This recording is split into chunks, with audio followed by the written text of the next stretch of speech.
रहा है और एक्शन के बाद नक्सलियों में खौफ भी देखने को मिल रहा है। जिस तरह से हिडमा और उसकी पत्नी के साथ कुल 6 लोगों को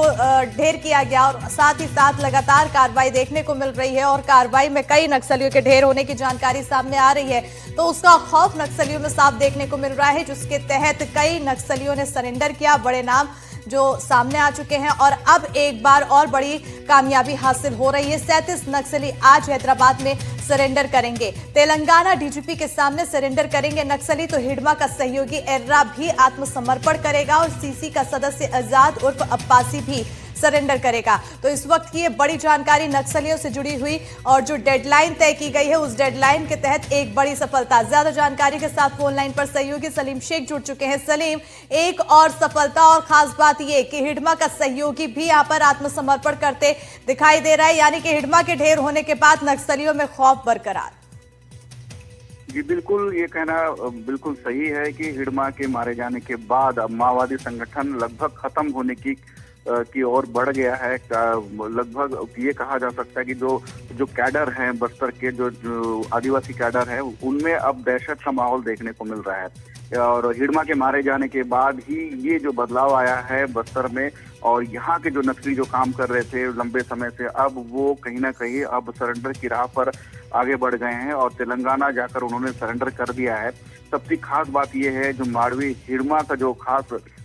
दोस्त कह सकते हैं या उसके साथ जो काम करने वाला जो एर्रा है, जो लंबे समय से माओवादी हिडमा के साथ कई बड़ी घटनाओं में शामिल रहा है, वो भी सरेंडर करने जा रहा है। क्योंकि हिडमा के बाद देवा और एर्रा ये दो ऐसे नक्सली रहे हैं जो माओवादी संगठन को मजबूती दिए थे बस्तर के नक्सल प्रभावित इलाकों में। आदिवासी जो युवा है, इन्हीं को देखकर ये संगठन में शामिल हुए। कहीं ना कहीं ये इंस्पिरेशन के रूप में माने जाते थे, लेकिन अब इनका सरेंडर कर दिए जाने से माओवादी संगठन लगभग खत्म हो जाएगा और जो स्थानीय जो आदिवासी युवा है, जो जिनका ब्रेन वॉश किया गया था, जिन्हें संगम सदस्य या मिलिशिया में शामिल किया गया था, कहीं ना कहीं वो भी मुख्य धारा से जुड़ जाएंगे। इसके अलावा जो आजाद नाम का जो नक्सली है, जो सीसी मेंबर के पद पर काबिज था, वह भी सरेंडर कर दिया है। इससे ये बात तो साफ हो गई है कि जो मार्च 2026 का जो डेडलाइन तय किया गया था माओवादियों को खत्म करने का बस्तर और छत्तीसगढ़ से, तो कहीं ना कहीं उस पर अब सरकार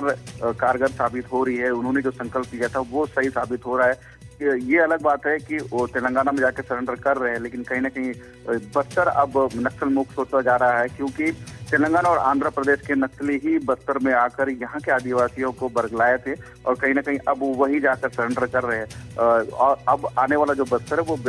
बेहद शांति की ओर बढ़ता हुआ दिख रहा है। अब माओवादी संगठन कह सकते हैं कि अब लगभग खत्म हो गया और ये बड़ा झटका है माओवादी संगठन के लिए, क्योंकि एर्रा और आजाद जैसे नक्सलियों का समर्पण करना माओवादी संगठन के लिए कमजोर करता हुआ कड़ी है। और आने वाला समय जब भी बात होती है नक्सलियों के और बड़े नाम को लेकर अगर चर्चा की जाए तो हिडमा का एक नाम, क्योंकि अब यह खत्म हो चुका है, अब ऐसे कौन से बड़े नाम बचे हैं जिनका सरेंडर करना अभी भी बाकी है, ये बड़ा सवाल। जी बिल्कुल, जो माड़वी हिडमा था वो बड़ा नाम रहा है, कोई दो राय नहीं है इसमें, क्योंकि माओवादी संगठन जब 80 के दशक में यहाँ पहुंचा था जब उन्होंने यहाँ माओवाद का बीज बोया, उसके 10 साल के बाद ही 10-15 साल के बीच में ही माड़वी हिडमा को बाल संगम के रूप में इसे शामिल कर दिया। फिलहाल सलीम, कहीं ना कहीं एक बड़ी